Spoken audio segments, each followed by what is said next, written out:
SHRI Sai Satcharita, Chapter 24. Title: Baba's Wit and Humour, Chanak Leela, Hemadpant, Sudama, and Chinchanikar vs. Mavsibai. Preliminary: to say that we shall state such and such in next chapter is a sort of egoism. Unless we surrender our ego to the feet of Sadguru, we will not succeed in our undertaking. If we become egoless, then our success is assured. By worshipping Sai Baba, we attain both the objects, worldly and spiritual, and are fixed in our true nature and get peace and happiness. Therefore, those who want to gain their welfare should respectfully hear Sai Baba's Leelas or stories and meditate on them. If they do this, they will easily attain the object of their life and get bliss. Generally, all people like wit and humour, but they do not like that jokes should be cut at their expense. But Baba's method was peculiar. When it was accompanied with gestures, it was very interesting and instructive, and the people therefore did not mind if they were held up to the ridicule.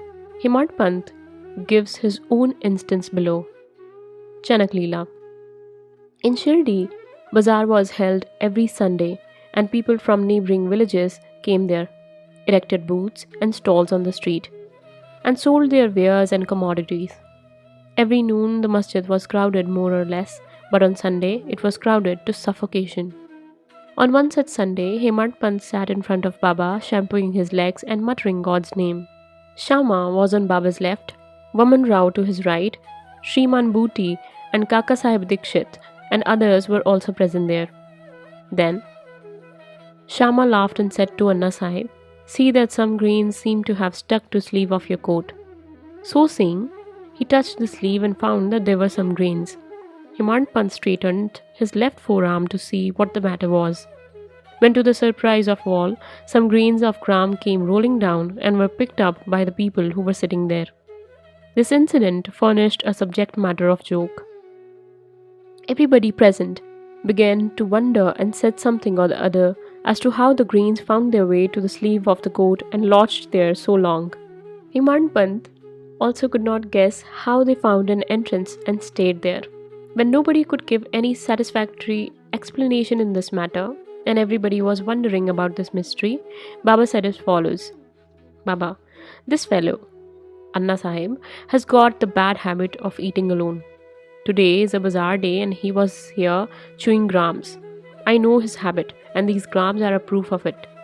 What wonder is there in this matter?" Hemadpant: "Baba, I never know of eating things alone. Then why do you thrust this bad habit on me? I have never yet seen Shirdi Bazaar. I never went to the bazaar today. And how could I buy grams? And how could I eat them if I had not bought them? I never eat anything unless I share it with others present near me. Baba, it is true that you give to the persons present, but if none be nearby, what could you or I do? But do you remember me before eating? Am I not always with you? Then do you offer me anything before you eat?" Moral of the story. Let us mark and note carefully what Baba has taught us by this incident.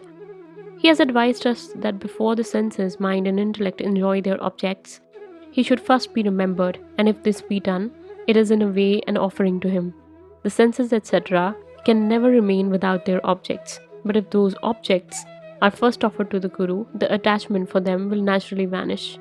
In this way, all the vrittis, that is, thoughts regarding desire, anger, avarice, etc., should first be offered and directed to the Guru, and if this practice be followed, the Lord will help you in eradicating all the vrittis. When before enjoyment of the objects you think that Baba is close by, the question whether the object is fit to be enjoyed or not will not arise. Then the object that is not fit to be enjoyed will be shunned, and in this way our vicious habits or vices will disappear and our character will improve. Then love for the Guru will grow and pure knowledge will sprout up. When this knowledge grows, the bondage of body consciousness, that is via the body, will snap, and our intellect will be merged in spirit consciousness, that is via the spirit. Then we shall get bliss and contentment. There is no difference between Guru and God. He who sees any difference in them sees God nowhere. So leaving aside all the ideas of difference, we should regard Guru and God as one. And if we serve our Guru as stated above, Lord, that is God, will be certainly pleased in purifying our minds. He will give us self-realization. To put the matter in a nutshell, we should not enjoy any object with our senses, etc., without first remembering our Guru. When the mind is trained in this way, we will be always reminded of Baba, and our meditation on Baba will grow apace. Then Sagun form of Baba will ever be before our eyes, and then devotion, non-attachment and salvation will be ours. When the Baba's form is thus fixed before our mental vision, we forget hunger, thirst and this sansar. The consciousness of worldly pleasures will disappear and our mind shall attain peace and happiness. Sudama's story.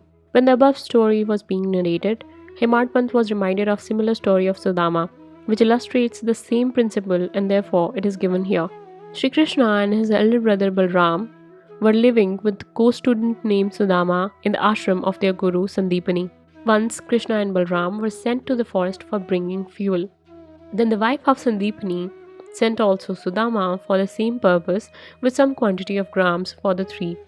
When Krishna met Sudama in the forest, he said to him, "Dada, I want water as I am thirsty." Sudama replied, "No water should be drunk on an empty stomach, so it is better to rest for a while." He did not say that he had got grams with him and that he should take some. And Krishna was tired. He lay down for rest on the lap of Sudama and was snoring. Seeing this, Sudama took out the grams and began to eat. Then Krishna suddenly asked him, "Dada, what are you doing? What's this sound?" He replied, "What is there to eat? I'm shivering with cold and my teeth are chattering. I can't even repeat Vishnu Sahasranama."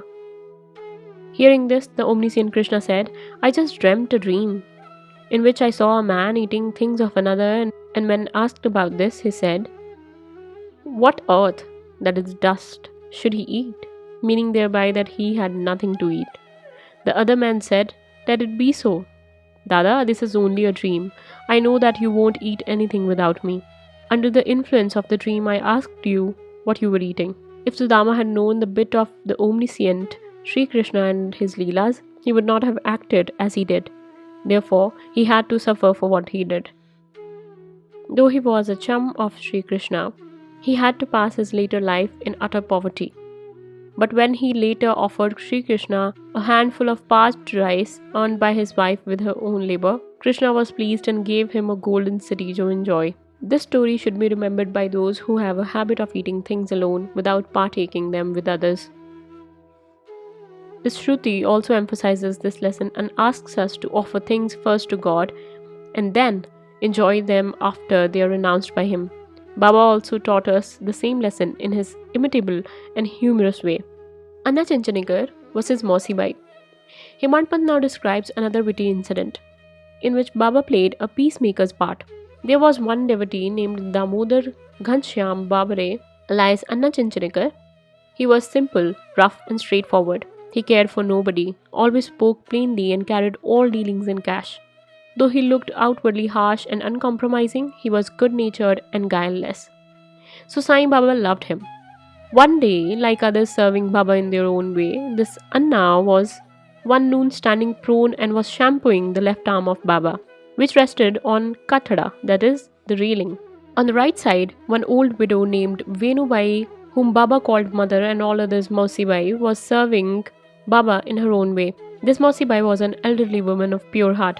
She clasped the fingers of both her hands round the trunk of Baba and was at this time kneading Baba's abdomen. She did this so forcibly that Baba's back and abdomen became flat, and Baba moved from side to side. Anna on the other side was steady, but Mavsibai's face moved up and down with her strokes. Once it so happened that her face came very close to Anna's. Being of witty disposition, she remarked, "Oh, this Anna is lewd fellow. He wants to kiss me. Even being so old with grey hair, he feels no shame in kissing me." These words enraged Anna, and he pulled up his sleeves and said, "You say that I am an old bad fellow and I am quite a fool. It is you who has picked up this quarrel and are quarrelling with me." All the persons present there were enjoying this encounter between them. Baba, who loved both of them equally and wanted to pacify them, managed the affair very skillfully. Lovingly he said, "Oh Anna, why are you so unnecessarily raising this hue and cry? I don't understand what harm and impropriety is there when the mother is kissed. Hearing these words from Baba, both of them were satisfied, and all the persons laughed merrily and enjoyed Baba's wit to their heart's content. Baba's characteristics: his dependency on his bhaktas. Baba allowed his devotees to serve him in their own way and did not like any persons interfering in this. To quote an instance, the same Mavsibai was on another occasion kneading Baba's abdomen. Seeing this fury and force used by her, all other devotees felt nervous and anxious. They said, "O mother, be more considerate and moderate, otherwise you will break Baba's arteries and nerves." At this, Baba got up at once from his seat, dashed his satka on the ground. He got enraged and his eyes became red like a live charcoal. No one dared to stand before or face Baba. Then he took hold of one hand of the satka with both hands and pressed it in the hollow of his abdomen. The other end he fixed to the post and began to press his abdomen against it.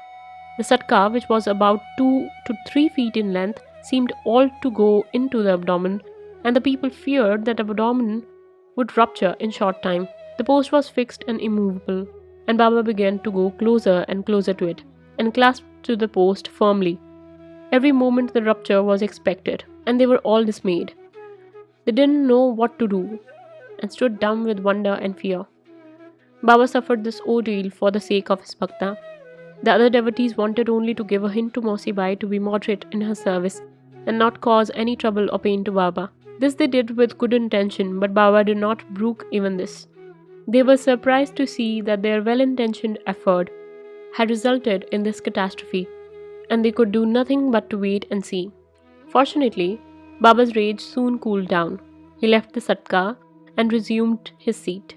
From this time onward, the devotees took the lesson that they should not meddle with anybody but allow him to serve Baba as he chooses, as he was capable to gauge the merits and the worth of the service rendered to him.